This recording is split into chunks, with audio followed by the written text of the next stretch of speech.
All right. We are meeting with Josh Garber this afternoon in his studio. And how long have we known each other? When did we start working together? Do you have any idea? I used to represent Josh. 22 years ago. Do you know you looked it up? 22 years ago? Yeah. Shit, man, when I was as young as you. Yeah. I remember those days. Yeah, I don't. I'm not going to fill it in. So, I remember I had gone to Los Angeles to go to a museum opening of an artist that I represented, Chuichi Fuji. And I spent some time going around galleries in LA, and I found one artist in Los Angeles whose work I liked. And his name was Josh Garber. And this Josh Garber was showing in a group exhibit at Green Gallery. Yeah, Richard Green. And Santa Monica? And everybody else in the show was from schools in Los Angeles. So I went to, this is before the internet, 22 years ago. Right. And so I called information in every town in Los Angeles and every town, and I couldn't find a Josh Garber anywhere. And it was kind of frustrating, and I came back home, and the next morning, after I arrived, I walked into my gallery, and sitting on my desk was Josh Garber's slides. And I thought that this is too bizarre. And so Josh and I have been buddies ever since then. I represented him for a long time. Now he shows with Zolla Lieberman Gallery and works with William Lieberman. So Josh and I go way back. Most of the other artists in the course, I don't know that I have a longer history with anybody, but So, Josh, we want to talk about a number of things, but I want you, if and when we talk about your relationship with Klein Artworks, be honest. If there's shit you didn't like, and I know there's some, but we don't need to cover that. Right. It's okay.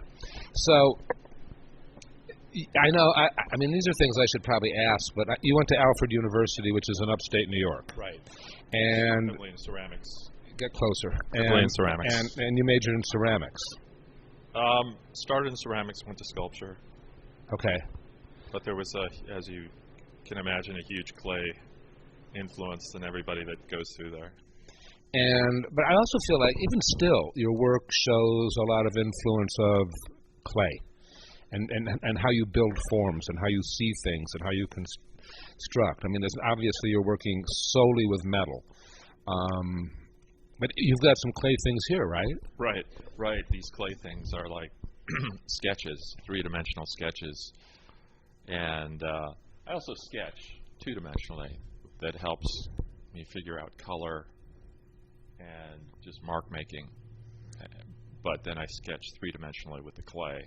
And I sort of go back and forth between the two of them. And then in the third sketch I do are those wire sketches up there, which are ideas for larger pieces in a different style. I forget, when we began working together, you were an illegal alien. I mean, the next... Well, you might say that. You might classify that as... The question I was going to ask was where you grew up and where you went to high school, and then I remembered the answer. We're technically legal. Yeah. You were technically legal? Yes. How so? I think you were technically... back and forth and reported... Go ahead. Hold the microphone closer, though, okay? Where did you grow up? I grew up in Toronto. But you don't have a Canadian accent anymore, do you? Right. You don't say A? Right, no, I don't. Do you find Toronto a lot like Chicago? It is very similar to Chicago. The size, the multicultural quality of it. When did you realize, or when did you know you wanted to be an artist? High school, and then going to Alfred, of course. But high school and when I was doing pottery, and then the experience in Alfred was pretty exciting. So what was high school like? Because you're a fairly macho guy, and most macho guys are not doing pottery. I got caught up in pottery. Were there nice girls there in the pottery, doing the pottery? Was that what drew you into it, or was it just coming from you? Well, as an adolescent guy, I mean, you go where the women are, but there were. It just took. It's one of those things. I think every teenager they latch onto something that sort of takes their mind away, and could be sports, could be auto mechanics, could be golf, could be math. But I found this teacher. He he was from New Zealand, and he was like old school New Zealand, learned in England, and was very strict. And I took a liking to him, and we had this rapport, and he would just show me how to make a handle, and show me how to make a teapot, and then show me how to glaze. And each time I made a piece, I got more and more excited. It was so. How far was Alfred from Toronto? About 180 miles. It's not that far. Far enough. Yeah. But Alfred, coming from a high school pottery program and going to Alfred is quite a jump. For sure. But now, did you apply to normal schools? I did. I applied to McGill, and I didn't want to go just to apply, and it was like a normal university, and I just thought small liberal arts college in the country sounded so fun. Yeah. Parties. I thought. Yeah. Art all night. And was that how it was? It was crazy. It was a blast. There were these in the second year. There were these wood firing kiln parties where you'd get these passes and you'd step around the clock and people would drink beer and put wood into the kiln, and and then develop this camaraderie because of all these people firing this wood kiln, and then at the end of the day, the next day you open up the doors and you look at your wood fired, and it was really. Are you in touch with any of these people still? No, unfortunately. Not spending enough time on Facebook. No, there was one guy from Alfred that contacted me, but I do remember all the instructors. Was Tony Hepburn there then?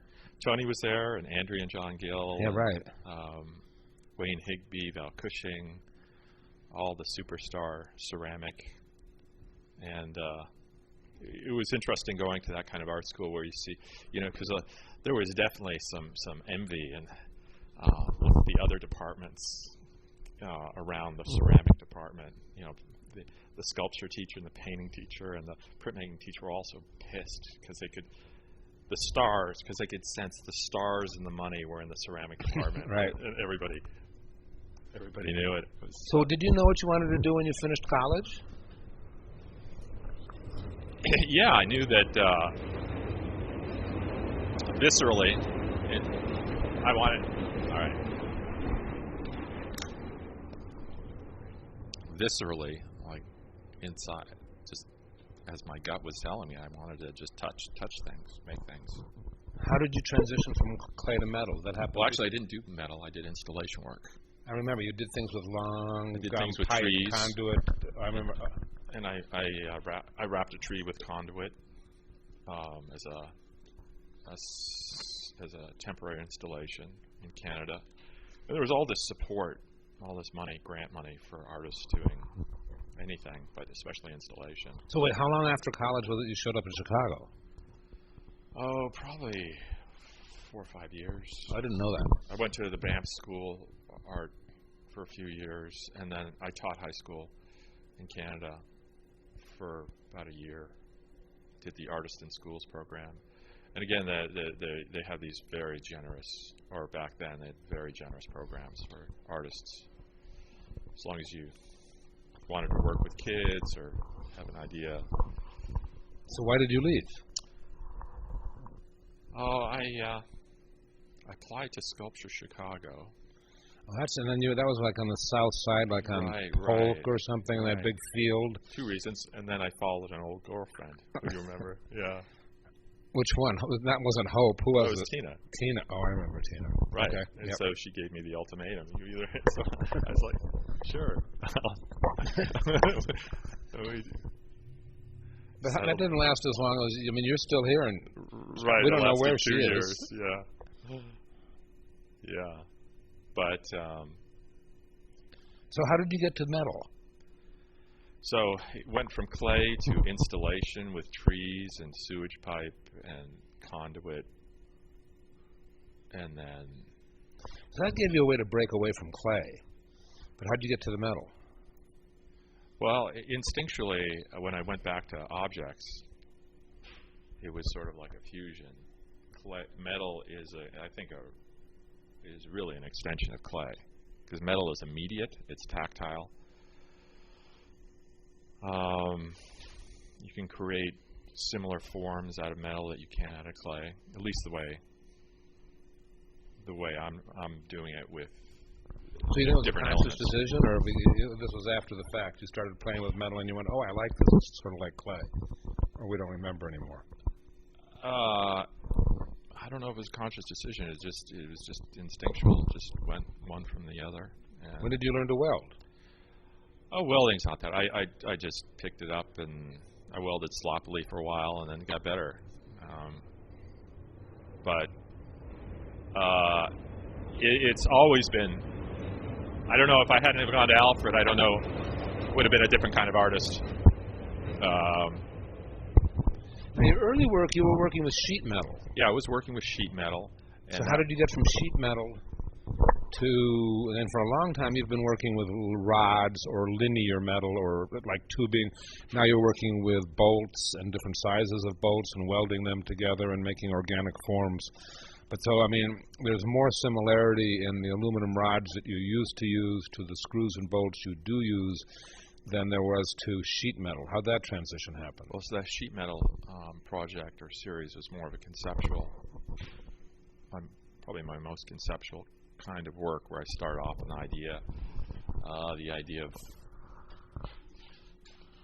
trying to express the idea of what books convey.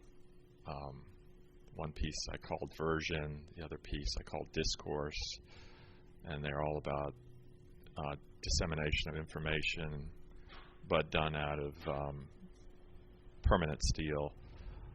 And they look very similar to books, and books that have been spread open and where you flip the pages. And I just love the form of books. That was just a series, and again, that was all planned out. All that work was not spontaneous. Then you started doing some things with what? Raw steel rods and in similar forms for a while, right? I did the these open train track DNA type shapes. No, I was thinking before that even, like that sombrero-looking piece. That used to be out here for a long time. Oh, yes, right. That actually was very similar to coil pottery. Yeah, it was. Where I took metal bars and stacked them on top of each other like a coil pot. I guess sort of where I'm going is I'm trying to wonder how much in your making and aesthetic choices was predetermined. I really want to change gears and now I want to do things that don't look like books. Or was the evolution more organic and you thought, well, I'd like to, this is a nice looking rod, what can I do with it? And so I want to, Oh, definitely more organic. It's definitely, I would say I operate more on a visceral level, an emotive level than a conceptual level. Every now and then I'll have an idea that I want to execute, but I go back to the emotive, and part of that is kind of the artists I've looked at. Anish Kapoor, very, very emotive, especially his early work. Ken Price. It's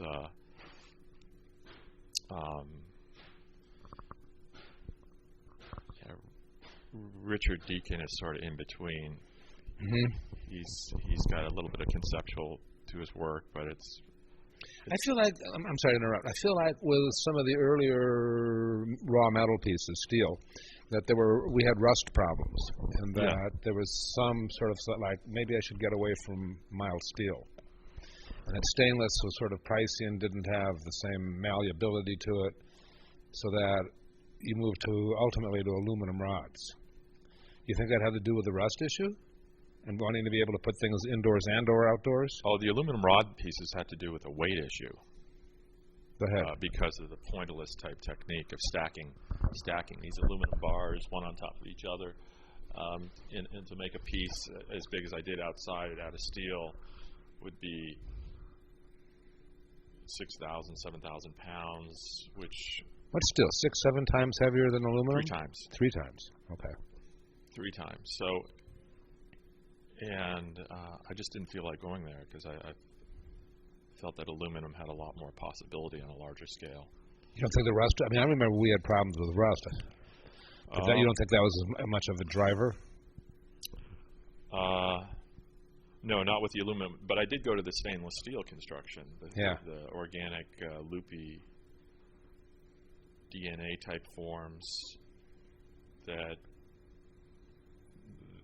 are made out of stainless that aren't that heavy because they're all open. So I've been doing those concurrently with this kind of work. Okay.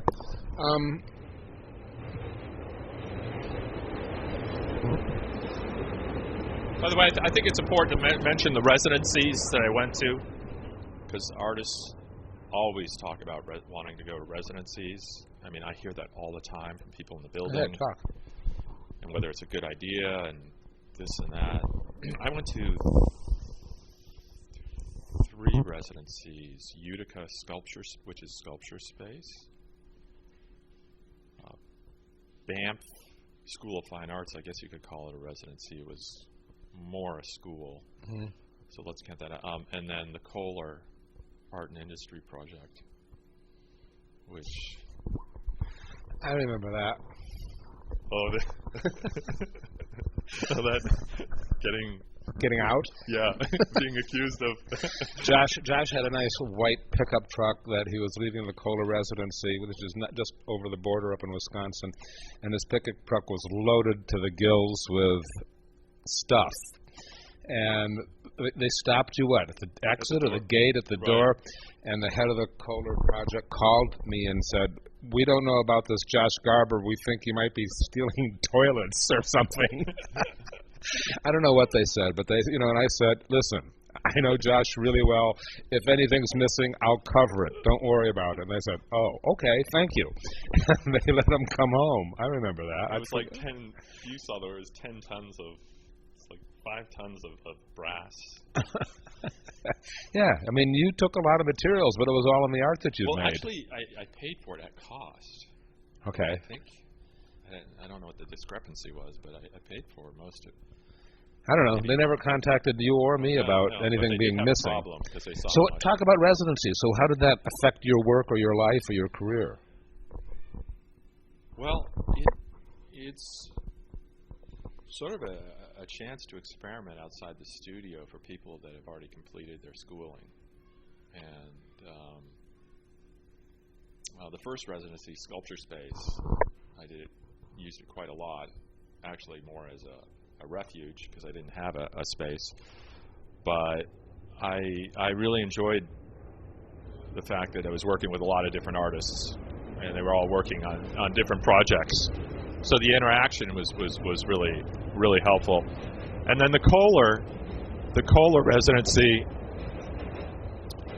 The Kohler Residency is a very specific residency where you go there with an idea to create works out of cast material because it's a foundry. And that's a wonderful opportunity to try different processes and learn different skills. Do you feel like the residencies gave you a freedom that you wouldn't have had otherwise to explore and push boundaries? Yes, but there's a drawback. I kind of got at the sense at the last one afterwards. I came back and I sort of had a feeling like I'm done with the residencies. Which was the last one? Was that Kohler? Well, that was Kohler, but I was thinking about applying to another one. But it gets to a point where, and I've seen people like this where they just residency jump. I've seen that too. They just keep jumping from residence, and they don't want to settle into real life and have a rhythm. And like a grant or like residencies are like a tonic. I mean, you use it to change your way of working, your headspace for a little while, and that's it. I mean, not to set up camp there. How long were these residencies? 2-3 weeks? Kohler was about 4 months. Was it 4? You were there for 4 months? Yeah. I must have missed you terribly. I was going went crazy up there. It's pretty remote. Yeah, so I talked to other people in my building, and I know a fellow who's going off to India for a month residency, which sounds really nice for a month. And he's a painter.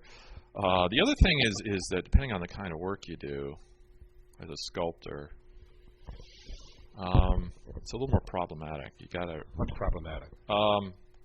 Finding the residency with the equipment. We can make stuff.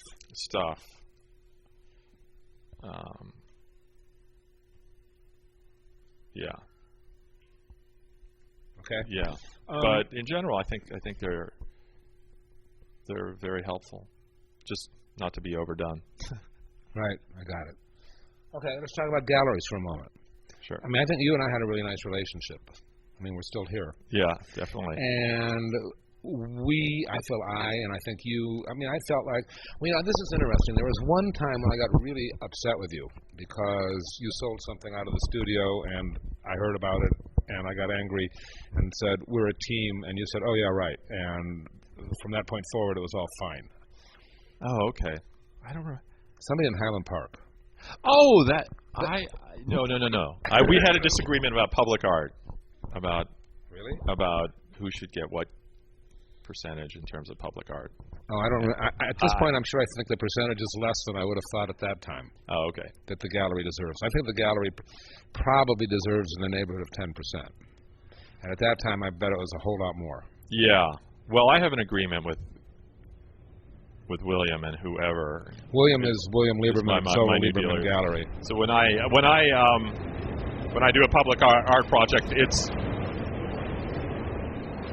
that's one thing I feel very strong about is that when I do a public art project, it's all goes to me, because there's the artist in a public art project.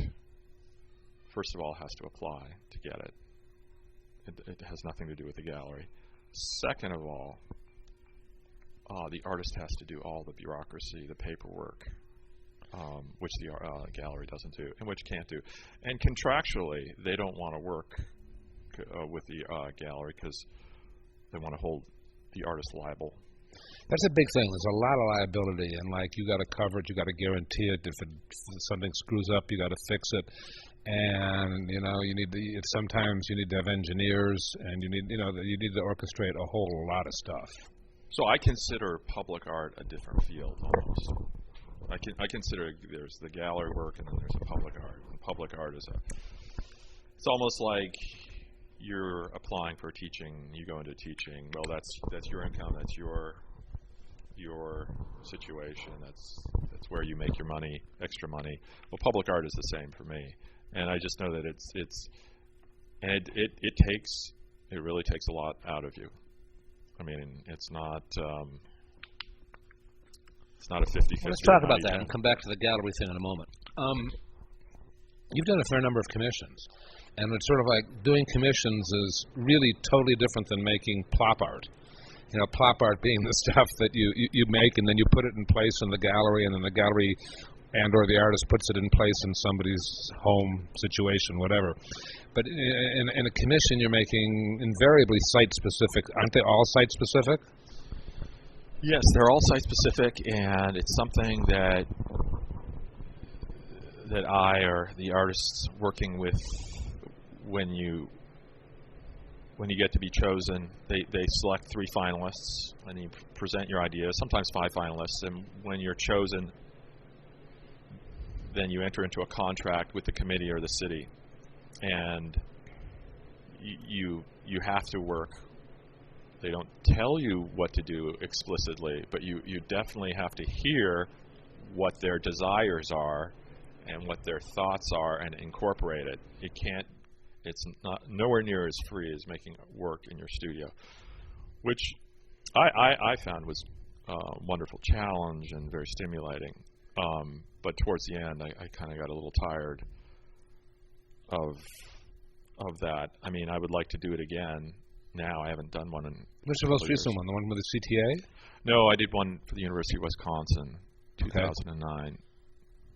But that's another thing I would encourage all artists to try to do a public art project because it changes your way of thinking.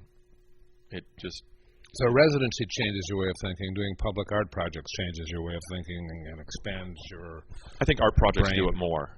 Okay. Because it forces, in a residency, you could sort of... It's like doing a portrait of somebody. I mean, you sort of have to, you give them some kind of rendering, and then you have to come, what you finish has to come pretty close to what you presented, right? Right. And a residency, you can do what you want. It's optional how much energy you want to put out. But the thing about public art is it's not optional, and you have to meet the criteria. Which was your first one? The first one was... At Phoenix? That was the first one I was awarded, but the first one I completed was the one in Cincinnati. Okay. And the one I did a 30-foot piece for the city of Phoenix, and that was just brutal with the paperwork. I had to file a report before I even started the piece for 2 years, every month, a report every month documenting what I did for that month, even though I wasn't allowed to start. So I tell them about what material I looked at and what welders I've been looking at and what patinas I've been looking at, and document and send a report in for that. And then you have to be all on top of the numbers with the budget. It's sort of like you have to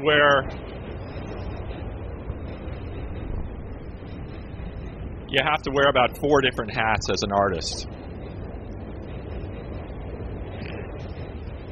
Now, what's interesting is you see, and this is also one of the most interesting things about doing these projects and residencies, is meeting other people and meeting and seeing how they live. And I could close that door.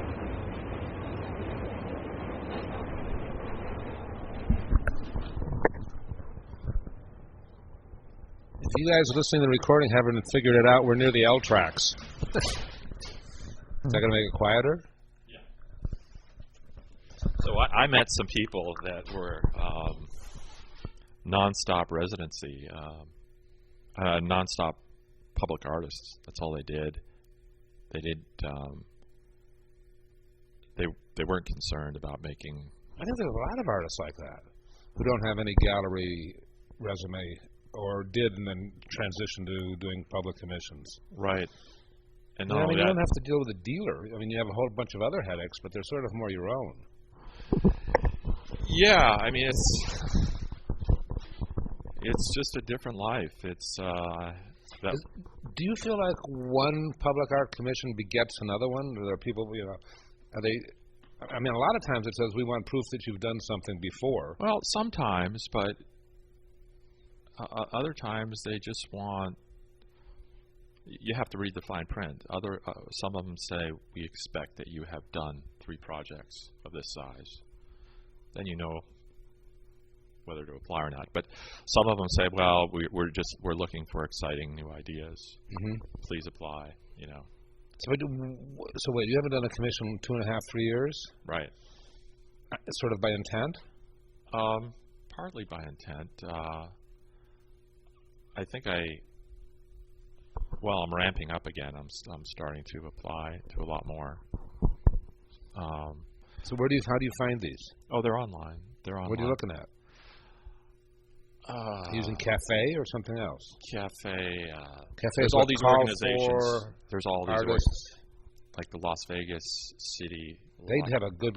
Las Vegas has a good compendium. They list them all over the place. They list them all over the place, and then there's several people that I get multiple emails from people, and it all overlaps as to what's. It's real easy to find. Have you made money on all of them? Oh yeah.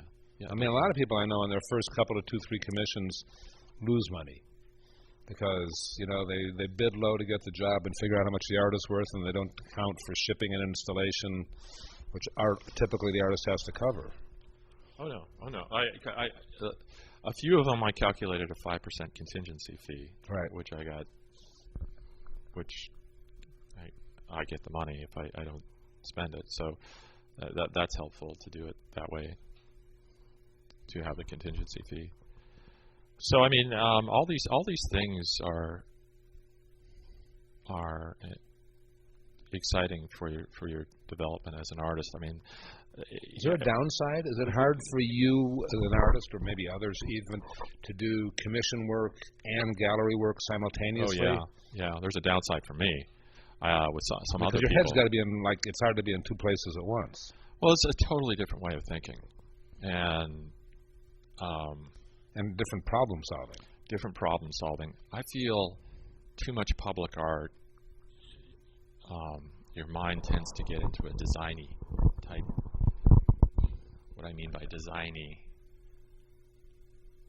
you tend to become a little more of a design-oriented person instead of an artist. I know that there's a fine distinction. Sure. But it's almost a blend of, let's say, architecture and public spaces. And a lot of times the artist will design something and have it fabricated by somebody else. Oh yeah, a lot. So you haven't done that? No, I don't want to do that. First of all, you only make 15%. What do you mean? Well, I mean, if you have it fabricated out, you make 15%. You make the artist fee, which is 15%, and then they make the fabrication fee. Okay. But so why are you thinking about commissions again? Oh, because I think, well, starting this new body of work, I think it would be exciting to get one of these pieces out there on a large scale. That would be cool. Especially this one, I would like. Okay, I got it. And then, but it definitely, I think I felt a little burnt out after the last one I did, and I wasn't really. I think I was on autopilot with my work, my studio work, and maybe the same comparison can be drawn from people that teach and then they come home and make things, but the public art, just physically. Everything you did public art piece was way bigger than studio pieces. Way bigger, and I fabricated the whole thing, and also I had to deal with all the legality and the logistics. And you know what I'm remembering is that piece we did with lamp poles. Yeah, that was fun. So this was really weird. This was like a couple of months after the Democratic Convention. What year was that? 2000? 96? Yeah. So it was after 96, and they had repaved the gallery street that we were on, Morgan, and they had taken down all the old city lamp poles, and they'd stacked them up right next door to my gallery. And I called up Josh, and I said, raw material, bring a torch, don't come before 5. And we took, we took 3 or 7 lamp poles. They're like 33 feet, and we cut them in 7-foot sections just so we could carry them. And then we stacked them all up, and I had a sculpture garden. We stacked them all up in the sculpture garden, and then Josh went home. And the next day, you remember this? The city street inspector came by, and he knocked on the door. And he said, buddy, you see that pile of shit you got there? And I said, yeah. He said, well, if I see it, I'm going to have to arrest you. And I said, could I just give you a couple $100? And he said, we don't do that anymore. So I called up Josh, and I said, we've got all this metal here, and I told him the story, and he said, uh-oh, we better get rid of it. And I said, you know, if we get rid of it, we look guilty. If we start using it, we look stupid. Let's go for stupid.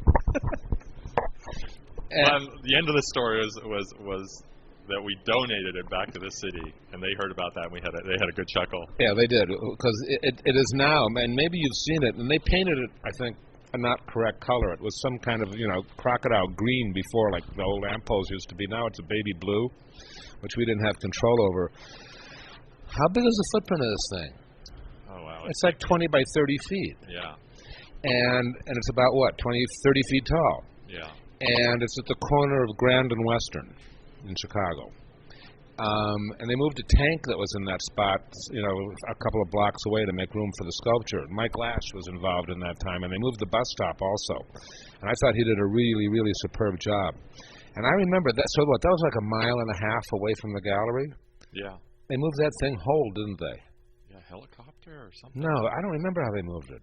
The truck? What'd they do? Be a good story. Yeah, it is. Must have been a helicopter. Right. It's crazy. Yeah. I don't recall. And it was interesting. We couldn't donate it to the city. We had to donate it to some not-for-profit so they could donate it to the city. The city isn't allowed to take donations. So that was a technicality. But was that the first sort of commission or supersized piece you did? Absolutely. It was bizarre. I mean, I think about we were reckless because we rented scaffolding, and collectors would come by and they would carry these sections of metal up to Josh on the scaffolding. Yeah. And they'd be schlepping this 100-pound piece of metal or something up the scaffolding to get it to Josh 20 feet up in the air. We could have gotten messed up. Yeah, talk about liability. Oh God, yeah, I know, but that was fun. That was really fun. You gotta be daring though. I mean, sometimes you just gotta do crazy things. Oh, I think, yeah. All right, let's talk about galleries for a moment, then let's see if these guys have questions too. I'm assuming that I made an effort to get you galleries and you were in support of that, and that it was a bigger effort on my part than it was on your part, but that we were a team and you were embracing that too, and sometimes would find leads and so on. So when we were working together, it was sort of like Klein Artworks was the mothership. Right. And then we found other galleries. And how many galleries did we or you ever work with at a given moment? There was the Phoenix. There was Phoenix, and there was Houston for a little while. Robert McLean for a few years. There's Phoenix. Then there was Seattle, but I don't know if that was with... No, I think you did that mostly on your own when you went out there on a vacation and or trip, and I remember that girl. And and she pushed you to talk to a gallery, and it worked out really beautifully. Yeah. And so that was... then I helped out a little bit, but mostly that was your doing. Right. So you're asking about what when you have a gallery about I just want to know other how galleries, other galleries, etc., and how important that is. Yeah, and or not, and the logistics, all that stuff. Well, I would say it's critical because I couldn't. I need the sales from other galleries, obviously, to supplement my sales and commissions here, but. They definitely play a critical role, even if they don't sell that much. If you have 3 other galleries and they sell one piece here and there, it adds up. It's totally possible a secondary or outlying gallery could do more than your main gallery. Yes. I'm working with a gallery right now, and I also change galleries because a lot of them haven't worked out. I've had some issues with some of them. Payment issues, shipping issues, and so I don't hesitate to, change the relationship or stop the relationship and ship my work elsewhere. Do you feel like you are in charge of your career now, or do you feel like your gallery's in charge of your career?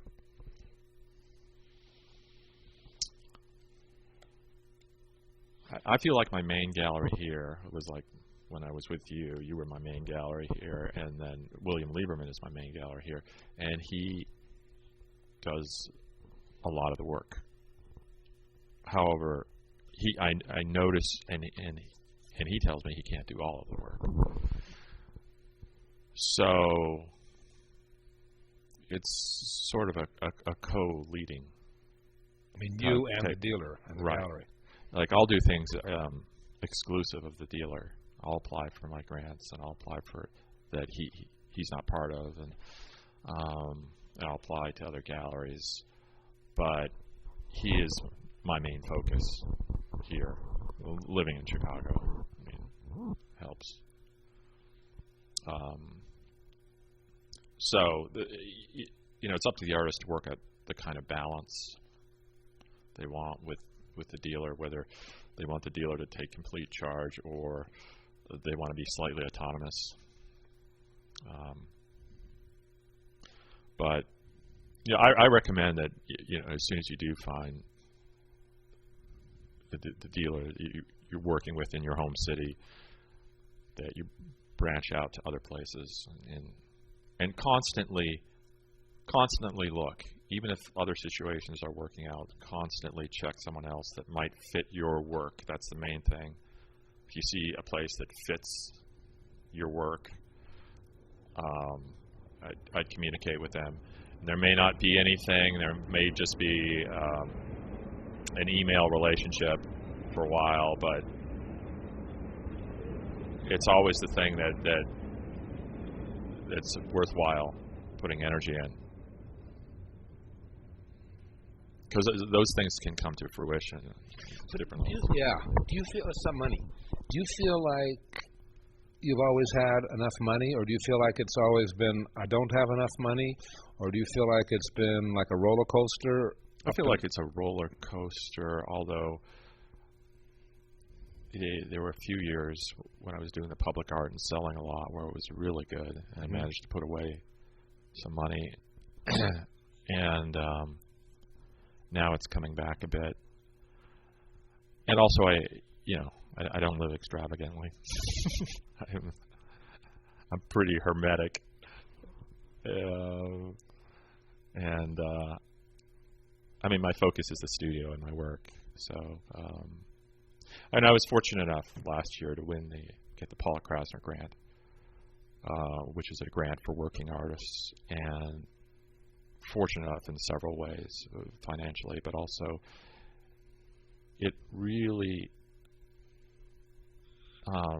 going back to the idea of residency, it made me feel for the first time that I was doing a residency in my studio. And it relieved some financial pressure. Relieved, but also sort of gives you the support and the validation to say, okay, just quiet down and just start playing with things. With these new body of work come from that? Absolutely. I mean, have you written them a thank you note and told them that it happened? I'm about to write the report. Yeah. And I will tell. I'm going to document everything. I wrote them a first report 6 months ago, but this piece was, I can't say would have never happened without them, but was very much inspired by their support. This direction. I mean, it's hard. It's hard. But for me, it was a catalyst. I mean, for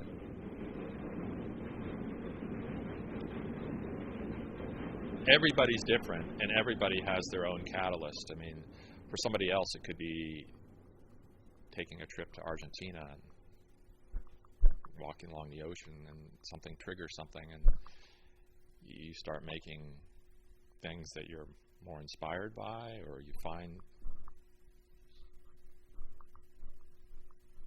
So, everybody has their different catalysts. But that was really important because I was relying on a lot of public art and larger sales, and that sort of got my mind into thinking in those terms. And what a Pollack-Krasner or some other grant does is just say, okay, just stop and think about playing in a completely different direction or adding on to what you're doing. Just go for it. How long did that feeling last? Oh, it lasted been lasting a So year good. now. Okay, cool. Yeah, yeah. Oh, I will write them an incredible thank you letter. And That's really cool. You guys got questions? Come up with questions. Yeah, I have a lot of questions. Okay, cool. Geez, I don't even know where to start, really. So you were talking about these as sketches and those right. leading to these. So are these finished pieces or are these like models? These are finished pieces, but I call them more studies. They're studies. I wouldn't put them on my website. This, to me, is a finished piece. So they're sort of in between the idea of a sample and a finished piece. And that's something new that I've come up with as well during this process of investigation, is the idea of studies. And just having the freedom to say, experiment with something and making it into like this little piece that I can learn from. So, do you know, like, these two things, look very different. Do you have, when you start making these finished pieces, do you kind of already know what they're going to look like by the time you get this far?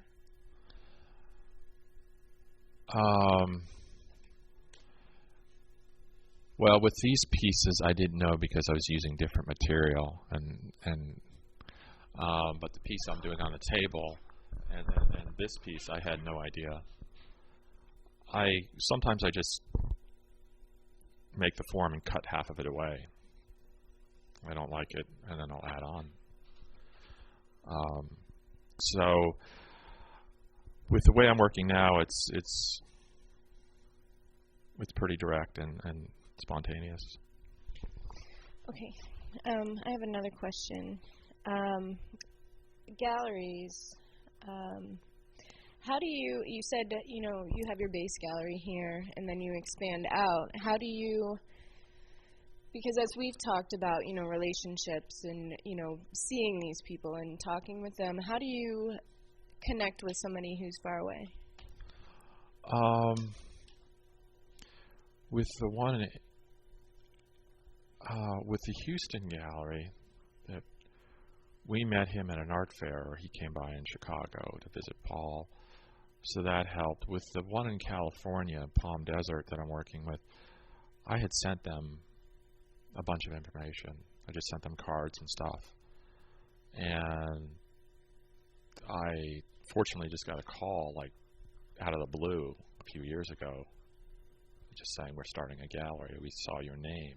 I said, how did you see my name? And they said, well, we don't know. We think we saw a card somewhere. So that usually that doesn't work, but I believe in you got to check all the boxes. All of the above is the approach. You send information, you send cards, you go there. If they come here at an art fair, you say hello. If you have a contact that knows them, that's good too. But I've done a lot of cold calling, and I've sent cards and information. The other thing you've done is, you're really a great artist to have, for a gallery to have, because you carry your weight. You do your part really well. So, I can remember you, I think it was last December in Miami at an art fair with Zolla Lieberman, and you were there to represent your art, but if somebody wanted to talk about something else, another artist at the gallery, you'd be doing that too, so that it's sort of like, I'm here, let me do what I can. And, I think that kind of cordiality, and, other dealers would come by and talk to William, but if William's talking to a client, visiting dealer's going to say, oh, I don't want to interrupt that, they'll talk to you. There's all kinds of ways to grow relationships. Yeah, being face to face is a huge part of it, and that started because there were some situations at the art fairs, and not to discredit William in any way, but he has his hands full talking about 20 different artists' work. And I wasn't there one day, and he was talking to this collector about my work, and they were kind of confused. So I went in the next day, and I was fortunate enough to meet them again, and then I talked to them at length about everything. And they didn't even know half the pieces that were available that I had, because it's too much to ask for a dealer to remember every single piece that you might have everywhere. I can't do that.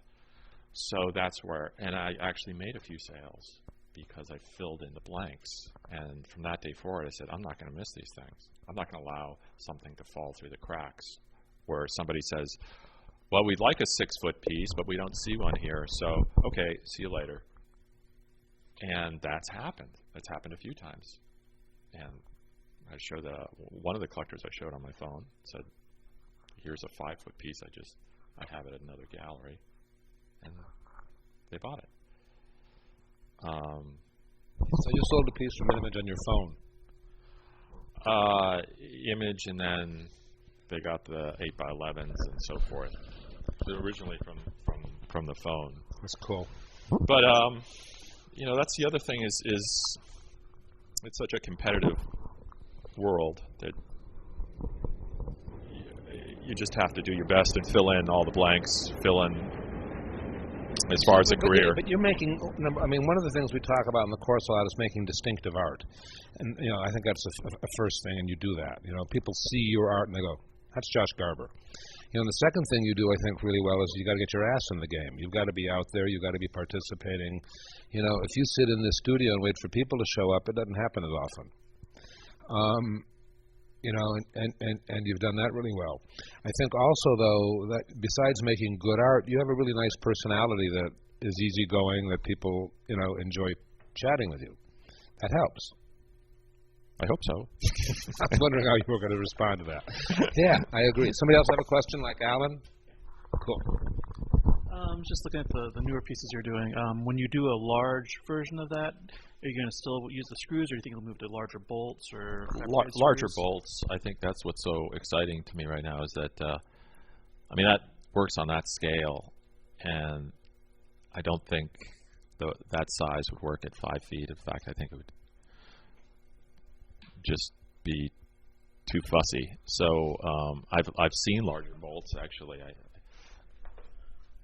have some right here, and the other thing that I found very inspiring that I've been looking at a lot are the bolts on the L station.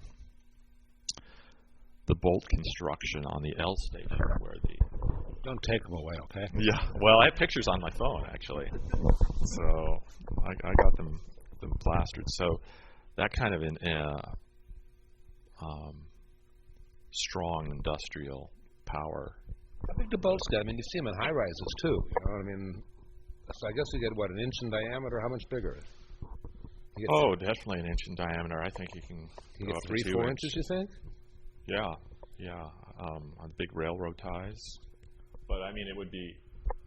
I'd love the chance to be able to do something like that. Create an organic form where you have these bolts and threads sticking out 6 feet high, 8 feet high would be great. I think that sounds really fabulous. Because I think that this work can provide a little bit more depth than the other aluminum bar work. First of all, I think there's more metaphorically you can deal with the new material. This other work is pretty formal, just about the form material. So I'm very excited about this new direction.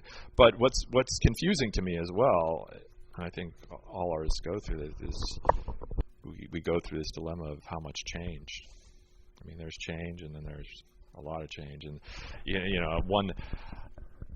my mind started going, and I thought, well, why not have these forms that connect each other with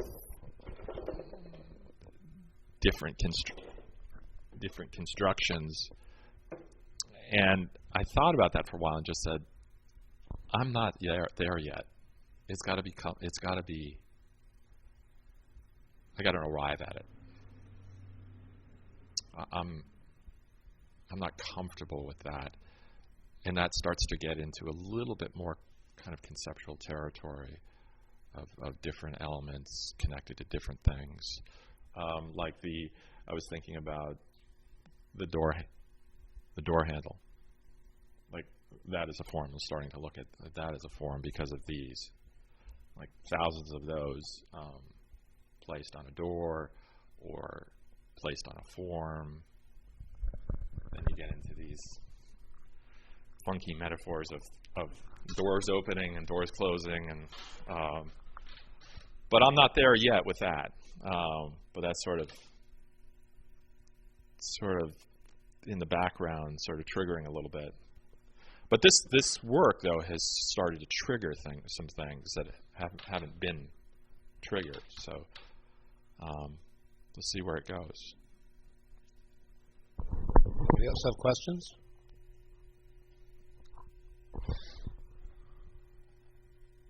Do you think you're successful? Don't be humble. Just be honest.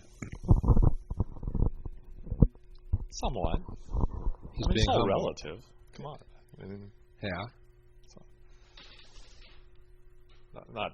Not Andy Goldsworthy successful. Could happen. But successful enough to do my work. I mean, you and I have both been big fans of Ken Price for a long time. Ken died this year. Right. But, everybody said this is a really fabulous, fabulous artist, but I don't think he got famous or the money he deserved until the last 4 or 5 years of his life. I did a show with him, I think, in 2004, and the pieces were $25,000. And 2 years later, the very same pieces, some of which I didn't sell, were $90,000 to $100,000. And he died. He was between 75 and 80, I think, when he died, and still making great work. So, I guess what we hear all the time, and I guess you would agree with, is that it's a marathon. It's not a sprint. It's a marathon, it's not a sprint, and the most important thing is that the artist has to find ways to inspire themselves with different journeys, have to put yourself in a position where you can trip, and trip and fall, and instead of just walking on a safe road, a flat ground, a safe road. You have to trip. You have to, and if you don't, you have to look for situations where you do trip, get knocked over. So there's risk taking that's like you need to embrace. Yeah, you definitely have to embrace the risk taking and want the risk taking. You've never struck me as the kind of artist or human being that would embrace yoga, and you do a lot of yoga. Oh, a ton of hot yoga. Yeah. Hot yoga. Yeah. And does it have any influence on your art or your studio practice? Like what and how? I think it does. I think that it stretches your body in different ways, and you're conscious of the way you use your body. And my work is physical and has a gestural, my work comes from a gestural sense, and it really comes from a body motion. So I think subconsciously, subliminally, the yoga filters its way in there.